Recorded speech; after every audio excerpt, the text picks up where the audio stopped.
Bwana, mshikaji alikuwa na staili moja hivi ya kusokota nywele, anasokota alafu nywele zinasimama juu. Rasta zile anazikusanya zinasimama, alafu mwenyewe alikuwa anaita staili gani inaitwa ile?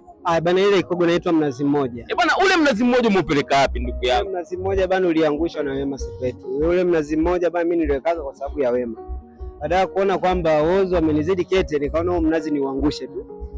Kwa nikakata kwa sababu kama nakumbuka kina Juma Lokole peji zote za udaku washa kuniposti kwamba mimi ndo mwanaume ambaye anaweza kumpa mimba Wema, na ilikuwa iko hivyo. Umeona, kwa baada ya kuona kwamba ndugu yangu sio alipitia kwa mganga gani, sababu kipindi kile mimi nilikuwa natumia mafuta ya mposa na alikuwa Wema, mimi nilikuwa na chat naye kweli.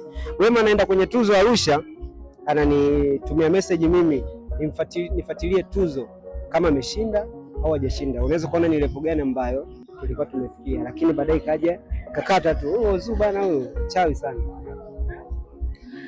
Kama wewe uliye kufuatia moja kati ya story ya Samson na Delila, utakuwa pia utaijua hii story ya bwana Manyota, Manyota akiwa na Wema Sepetu. Kwa kifupi, Samson na Delila yaliyowakuta ni makubwa, na Delila ndio alianzisha. Nazi umeangushwa na Wema Sepetu. Tumeshangaa sana.